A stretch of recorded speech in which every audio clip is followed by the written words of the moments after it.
देखो रे होई देखिया कोनो लेटल बिया। हाँ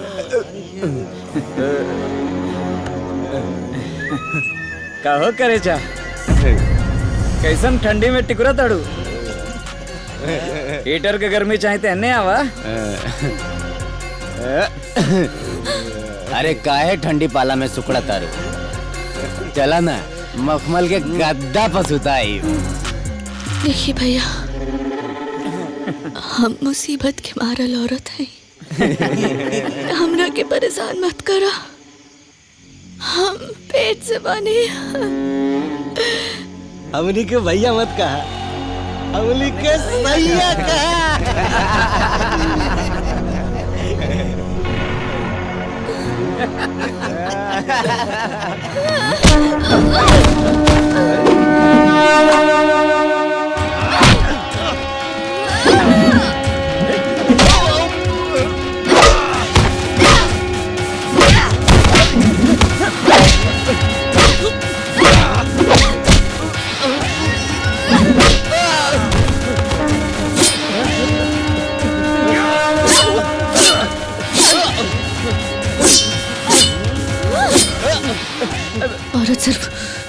औरत सिर्फ बेलन ना लौटे उठावेला भी जानेला।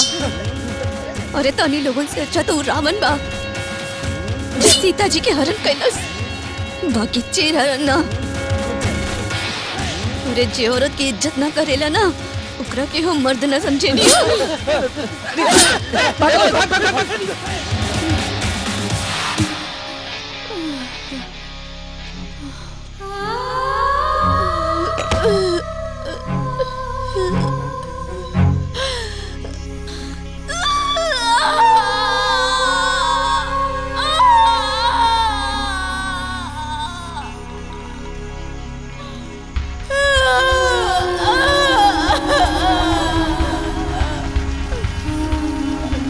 व्याकुलता की पीड़ा नारी से बेहतर जाने कौन।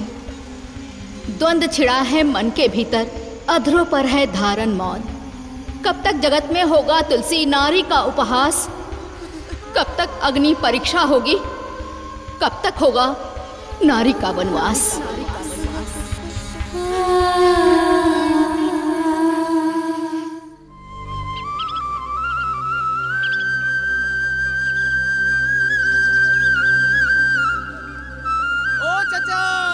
गोड़ लगातानी। अरे खुश रहो बाबू, अरे खुश रहो। और सब बस चाचा आपका आशीर्वाद। अरे सुन ली है कि रामेश्वर के देखे देखा आ रहल बड़न। हाँ। कौने गांव का? अरे वो चितौरा के बगल में विंदासपुर बानो। चितौरा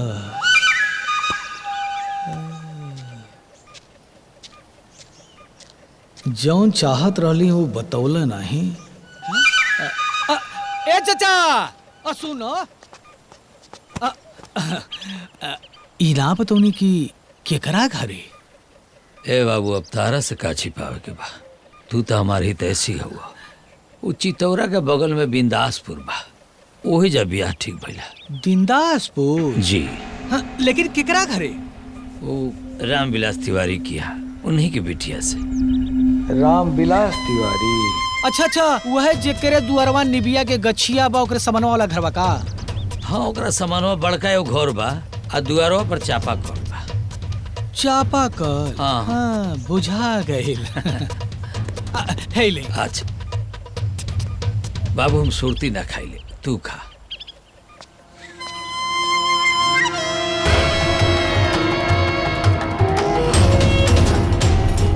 रउआ सुरती ना खैनी, बाकी हम तो सुरती खा।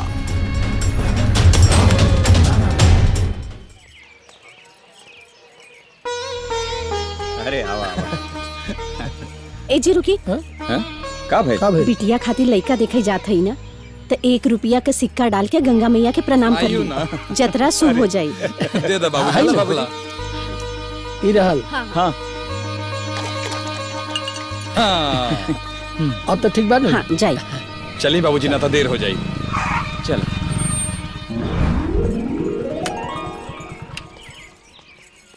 प्रणाम। प्रणाम प्रणाम प्रणाम। माफी चाहता नहीं, हम लोग के पहचानी ना। हम रामपुर गांव से आ रहल बानी। अरे ये तो बड़ा बढ़िया संयोग बा।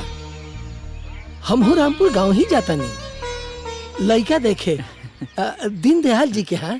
दीनदयाल के यहाँ? हाँ। उनका लड़का? अरे उनके लड़का के बारे में जांच पड़ताल के लिए बानी की ना? रहुआ हमसे काहे कहता नहीं? लड़का में कौन खराबी बा का? अरे खराबी ही खराबी है। अरे एक नंबर का जुआरी और एक नंबर का शराबी बा।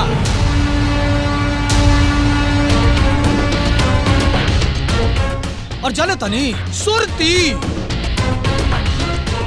बीड़ी छल्ला बना के घुमावेला।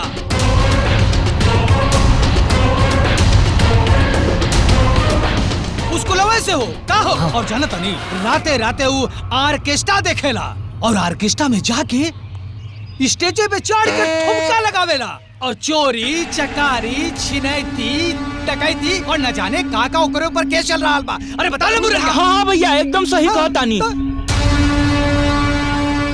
रउआ से क्षमा चाहता नहीं कि छोट मुंह बड़ बात हो जाई।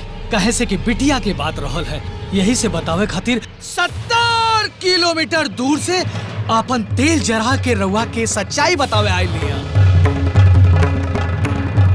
अब ये निर्णय रउआ लोगन के लिए के बा कि करे के बा कि ना करे के बा। अरे मोर मैया हो भला होके ही भल मानुस के जे समय पे आ गईलन ना तो रउआ आज जाके बरच्छा दे देती ना तो हमारे बिटिया की जिंदगी नरक हो जाई। अब हमने चला था नहीं रवा लोग आज्ञा दी प्रणाम चले।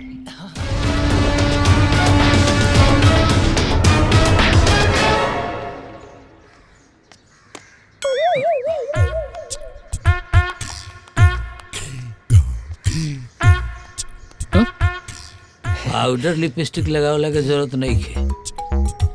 ये सब आवारा लेकिन के निशानी है। अरे बाबूजी आई झोटा कटवाए गए लिया काहे ना कटवा लिया रे। आई को तिलकारू देखिए सा का कहिए सा हैं क्या आवारा हो। बड़ा मुश्किल से मेरी ब्याह लागल बा। कोनो उल्टा सीधा करी है मौत नहीं तो पूरा गांव के काला टीका ते ही हो जाइबे।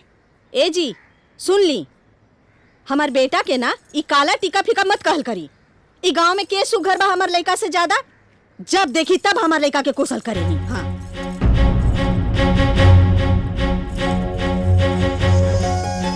जब देखा तो ये नालायक के ढाल बन के खड़ा हो जाता रहे। अच्छा ठीक बा हम कुछ ना कहे। जो देखे नहरू अवतर सोकनी खातिर कुछ बनला। हाँ सूजी के हलवा बना देले बनी और उ लोग आई है तो गरम गरम पकौड़ी छान दे। अच्छा ला ओए लो का फोन लागत कि आवता लो। हाँ बिलास जी नमस्ते। कहाँ ले पहुँचनी? कहाँ ले पहुँचनी मतलब है? अभी हम घर ही में बानी। हाँ अच्छा एक बात बताई रहुआ लोग इतना झूठ बोले में रहुआ लोग के लाज उज ना लगेला महाराज है? राउर बेटा शराब पिएला जुआ खेलेला ऑर्केस्ट्रा में नचनिया के साथे जाके दारू पिएला नाचेला है? चोरी चमारी के केस बाकरा ऊपर लागल उसे लड़का के साथे हम अपन लड़की के बियाह करब। ये रिश्ता ना होई। जय श्री राम। अरे बाबूजी का भेल जी? ए जी अरे का भइल? उहे भइल तारा गुनी लइका के गुण के कोनो बखान क के एकर बियाह काट देलस। हे भगवान। पूरा फिल्म देखे खातिर अभी डाउनलोड करी दंगल प्ले ऐप।